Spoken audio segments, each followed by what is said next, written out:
Salón Náutico Internacional de Barcelona patrocina este espacio. La vuelta al cole también ha llegado a Atando Cabos. Os traemos una de las regatas más bonitas del Mediterráneo, la Copa del Rey de barcos de época Vela Clásica Menorca. Descubrimos un festival que se sustenta entre la gasolina y el salitre, el Motor Beach Festival. Aprendemos las nociones básicas del kitesurf, hablamos con un descendiente de Magallanes y nos despedimos con un tema que genera cierta polémica, la Posidonia.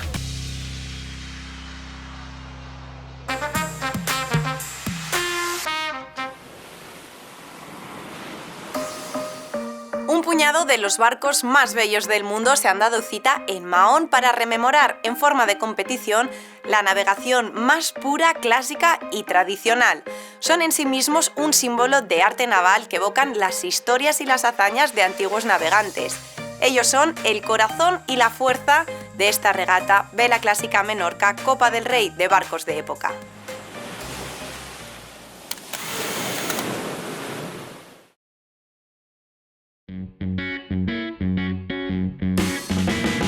La mejor flota de embarcaciones clásicas del Mediterráneo ya ha llegado a Mahón. Banderas de 11 países y casi medio centenar de veleros están amarrados ya en el que es el segundo puerto natural más grande del mundo para competir la 16ª edición de la regata Vela Clásica Menorca. Por delante, un paisaje marítimo espectacular y mucha poesía visual en forma de competición. Esto es madera, vas metido dentro del agua y es otras sensaciones. Hay gente muy buena y... Ir a ganar derecho. Siempre es un placer navegar en Mahón, es precioso. Las mejoras que le hemos hecho durante el invierno, pues las hemos notado.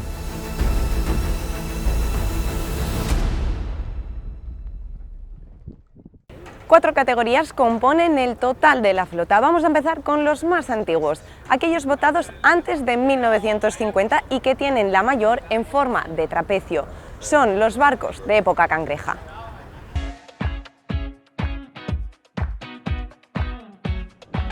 La primera jornada fue un auténtico pistoletazo de salida, con un viento ideal para estas embarcaciones y con un paisaje digno del paraíso. Tras la salida, que se dio con 8 nudos de viento, el Olympian llegó primero a la boya de Barlovento, pero no sacó el spin inmediatamente, y el chino, que llegaba por detrás, sí lo hizo, avanzándole y empezando una lucha mano a mano. A pesar de la competición entre ellos, prácticamente en real, el patrón Guillaume Fetas condujo al Olympian hasta la victoria, protagonizando una de las regatas más emocionantes de la jornada. Votados antes de 1950 pero con vela triangular son los época Marconi. Muchos nombres asiduos a esta regata, pero también muchos barcos nuevos en esta categoría.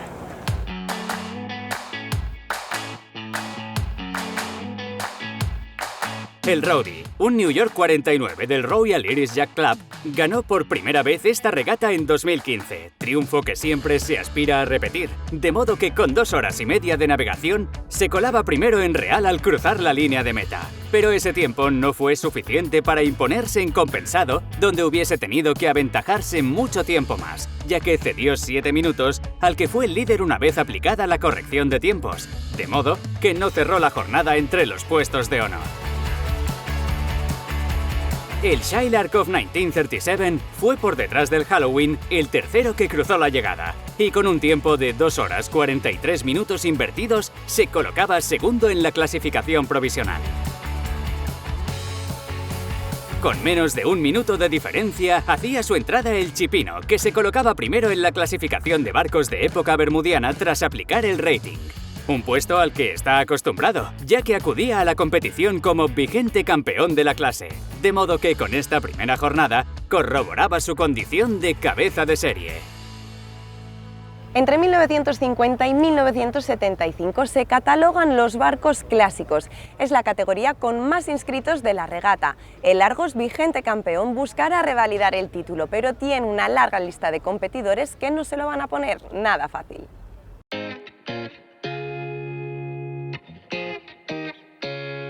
La salida con viento del norte no fue la mejor manera de arrancar el campeonato para el Argos, quien empezaba la prueba un minuto más tarde que sus competidores por un error de cálculo. Sus rivales no desperdiciaron la oportunidad de crear distancia con el barco de Bárbara Trilling, quienes, por su parte, se tomaron el fallo como un reto y, sin permitir un solo error de más, empezaron a avanzar unidades colocándose en la cabeza del grupo cruzando la línea de meta tras 2 horas 49 minutos de navegación, tiempo que les daba una ventaja de 6 minutos tras compensar los tiempos sobre el que fue el segundo de la flota, el Giraldilla, del Club Marítimo Puerto Sherry, botados ambos barcos en 1964. La última categoría aquí presente es la de espíritu de tradición. Son embarcaciones clásicas que han sufrido alguna modificación o bien embarcaciones modernas que se han construido siguiendo los planos originales. Muchas de las unidades de esta categoría retoman la lucha que empezaron el año pasado.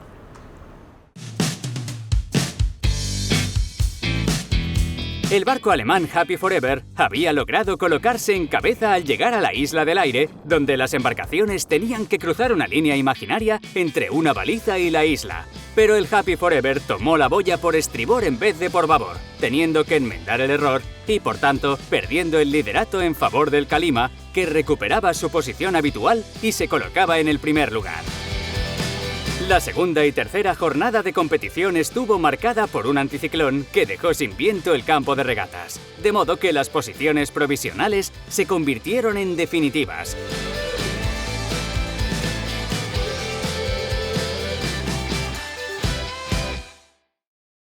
Se pone el punto y final a una edición donde el viento nos ha puesto los dientes largos a todos, pero eso sí, nos regaló una prueba que fue espectacular y la cual definió a los campeones de esta edición de la Vela Clásica Menorca Copa del Rey de Barcos de Época.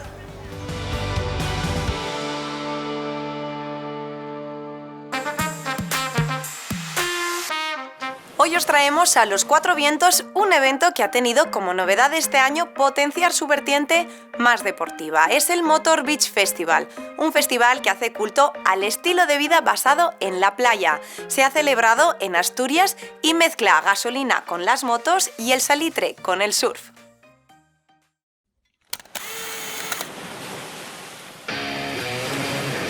Gasolina y salitre, dos palabras que definen un estilo de vida. 4 días de coches, motos, música y surf, mucho surf.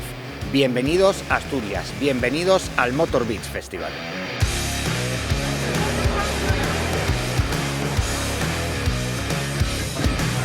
Gasolina y salitre, bueno, es la fusión entre nuestros dos mundos, ¿no? Nuestras dos pasiones, el mar y el motor. La idea del Motor Beach surgió hace 7 años entre un grupo de amigos que somos apasionados del beach lifestyle. Nos juntamos para hacer una gran fiesta, la fiesta fue a más, tuvo éxito y bueno, yo decidí seguir adelante con esa fiesta y compartirla con el resto del mundo.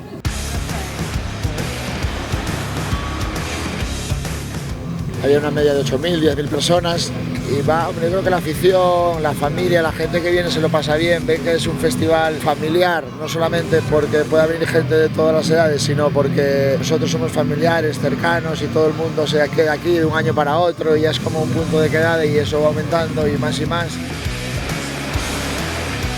Y cada año estamos trabajando por ir mejorando la calidad de todo, ¿no? Hay muchas cosas para que la gente, porque lo que pretendemos es que cada año sea más activo.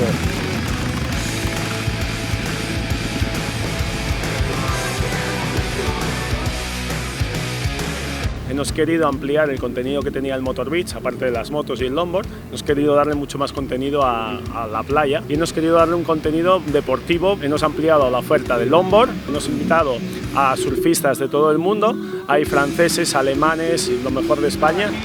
Están viniendo a hacer una exhibición, le hemos metido stand-up paddle, que está muy de moda, con 45 inscritos venidos de todas las partes de España.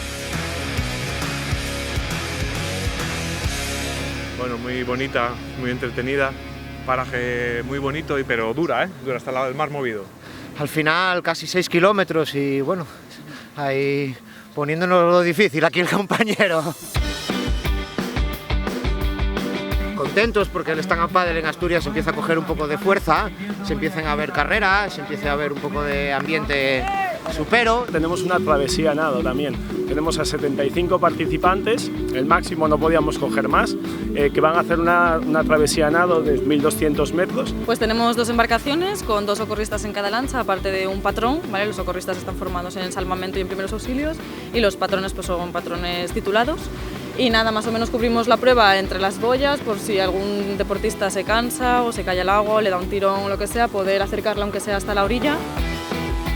Hay 2 pruebas de paddle surf, que hay 2 categorías en el agua, dos medidas de tablas, porque esto va por medida de tabla. Y mañana hay un beach race también importante donde vienen competidores de toda España. La carrera espectacular, porque hemos tenido la suerte que no hay viento, a pesar de que llueve un poco, pero al no haber viento, el mar adentro está muy ordenado. Además, tenemos el atractivo de que hay olas en la orilla, que para entrar y salir es bastante difícil con los paddle, y estamos viendo cómo con estas tablas, que son prácticamente piraguas, la gente surfea al llegar, entonces es bastante espectacular. Y luego poder remar ahí afuera y ver toda esta costa, la Sierra del Sueve y todo esto, pues es una maravilla.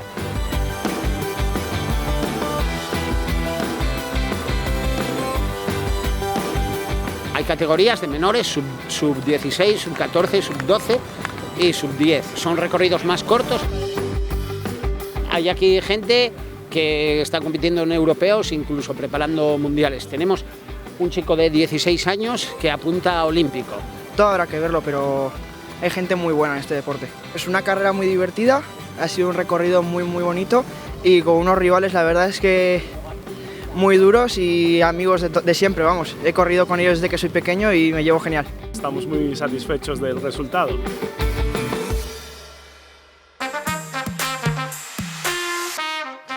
El kitesurf es una disciplina elegida por muchos a la hora de buscar un deporte recreativo, pero es cierto que cada vez más se está implantando entre circuitos y competiciones, incrementando el número de adeptos.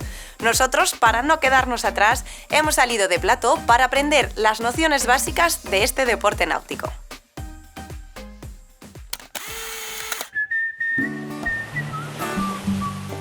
Durante estos meses de Atando Cabos hemos aprendido mucho sobre distintos tipos de navegación, pero es la primera vez que vamos a hablar de esta modalidad, del kitesurf.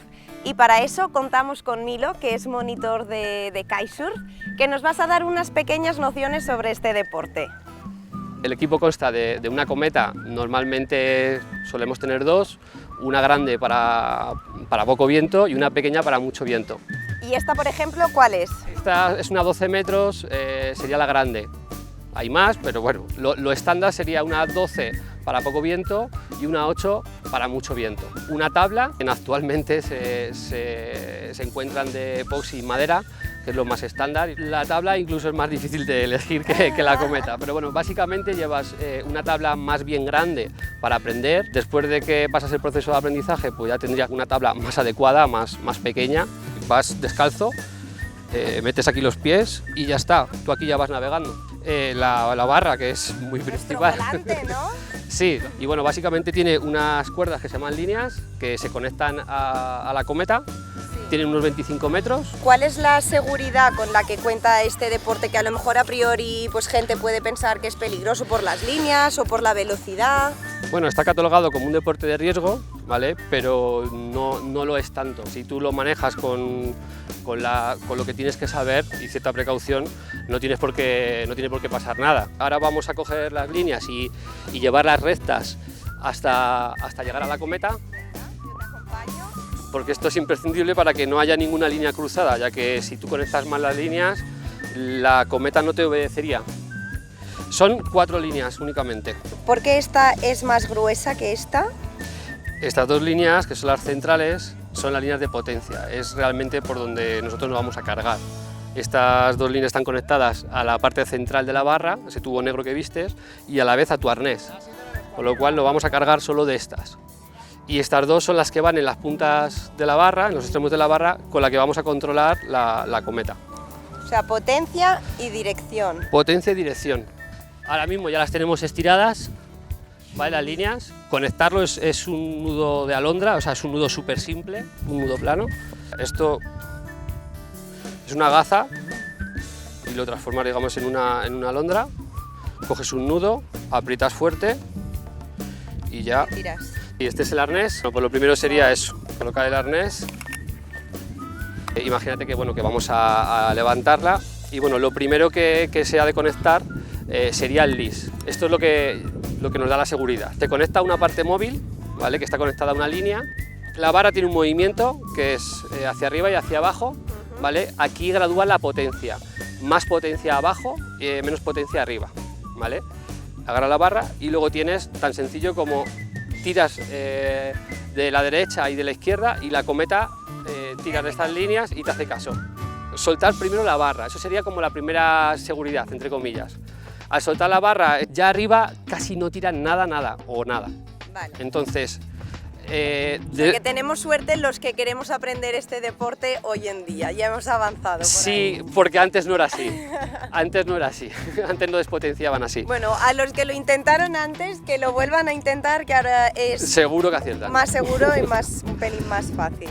Entonces, en el primer problema que tengas, el primer agobio que tengas, subes la barra sin soltarla y ya ves que todo cambia, o sea, todo deja de tener potencia.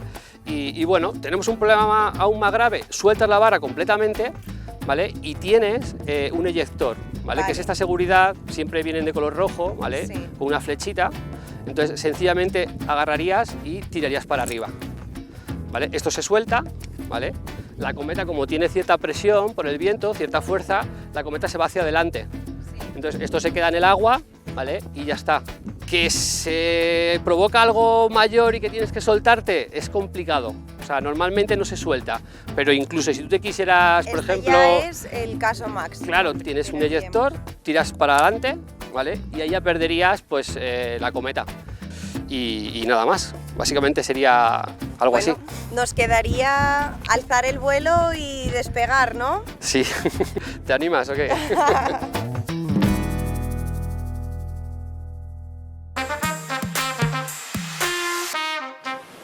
Hemos aprovechado las distintas celebraciones del 5º centenario de la primera vuelta al mundo para hablar con un descendiente del propio Fernando Magallanes.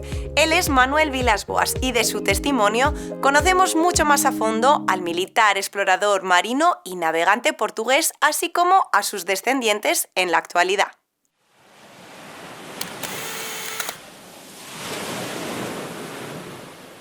Hola Manuel, es un placer tenerle porque no todos los días se puede hacer una entrevista a un descendiente de Magallanes, así que estamos encantados. Antes de empezar quería decirlo. La trayectoria de Fernando Magallanes tiene mucho peso histórico, pero antes de empezar a hablar de esa trayectoria, vamos a hablar de él. Militar, explorador, navegante, marino, son muchos las profesiones que se le han adjudicado a Fernando. Cuéntanos, ¿quién era realmente él? Era particularmente piloto. Y como aristócrata que era también, por supuesto, militar. Pero toda su vida y el periodo que estuve en India, donde aprendió muchísimo, fundamentalmente se especializaba de hablar, de aprender con los pilotos. En 1518 conoce a Carlos I, en 1519 parte de Sevilla, pero sus primeras expediciones comienzan mucho antes porque ya con 25 años se alista a la Armada de la India, donde empieza con sus primeras expediciones. ¿Cómo fue esta etapa, que es la más desconocida? Fue un periodo de 8 años en que estuve y participó en todas las grandes campañas imperiales de Portugal en India de esos años. En Portugal no conseguía avanzar su plan.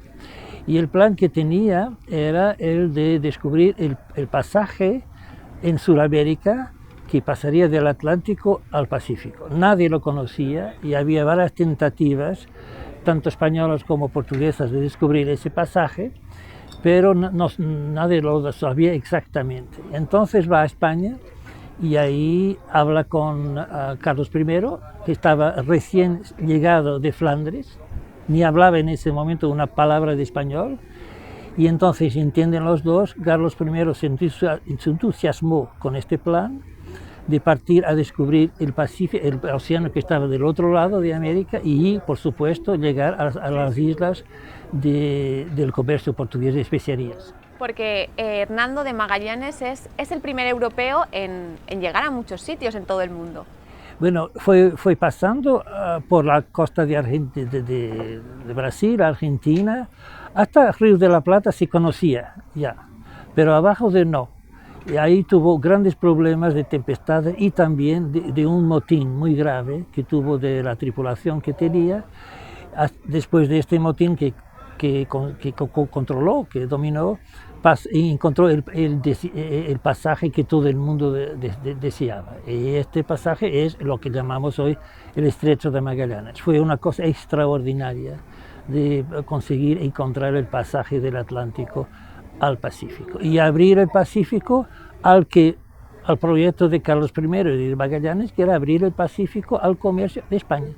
De todas las expediciones de Hernando, ¿vosotros, la familia, habéis podido llegar a guardar algún recuerdo material de todo eso? No hay, porque él salió muy joven de su casa para la corte en Portugal, en Lisboa. Después salió para India. Él pasó la gran mayoría de sus años de su vida fuera, en India después y después en España y todo eso.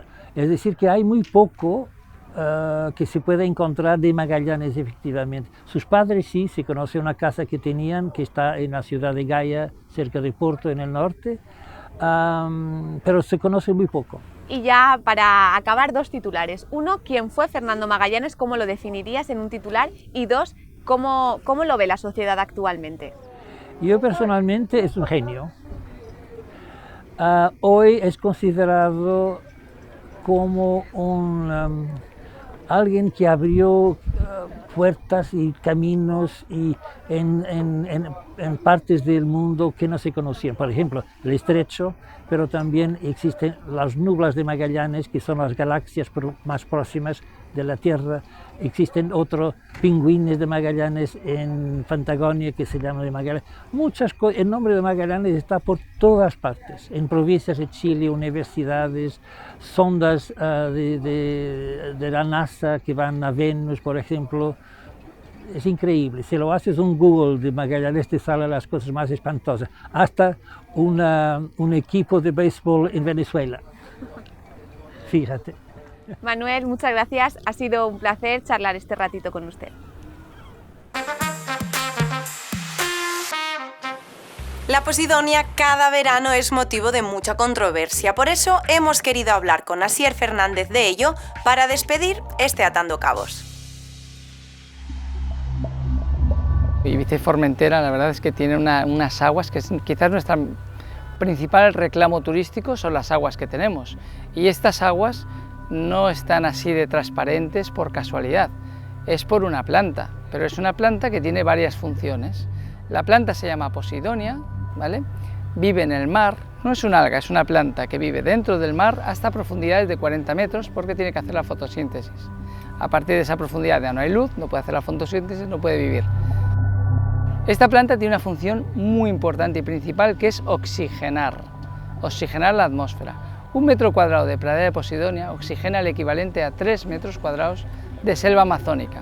Por tanto, el pulmón del Mediterráneo es esta planta que tenemos aquí tan maravillosa. La otra función que tiene es filtrar toda la suciedad que hay en el agua. Por tanto, el agua de Formentera e Ibiza es tan transparente gracias a la Posidonia. La tercera función que tiene, importante, es la de proteger la arena de las playas. En invierno está muy corta y verde, en primavera puede llegar hasta 2 metros la hoja de la Posidonia, y cuando llega el otoño, que ya está un poquito más marroncita, aquí suelen soplar bastante fuerte los vientos, arrancan las olas de los temporales esta planta y la deposita en las playas. Y gracias a esta planta, cuando está depositada en las playas, la arena queda protegida y si hay algo más de arena que va entrando, se va filtrando por debajo. Por tanto, habría que intentar no retirarla de las playas siempre que fuera posible. La pradera de Posidonia crece en extensión de 1 a 5 centímetros al año y el organismo vivo más grande y más longevo del mundo es una planta de Posidonia que se encuentra justo saliendo del puerto de Formentera y que llega hasta el aeropuerto de Ibiza, ¿vale? 8 kilómetros de diámetro y 100.000 años de antigüedad. Salón Náutico Internacional de Barcelona patrocina este espacio.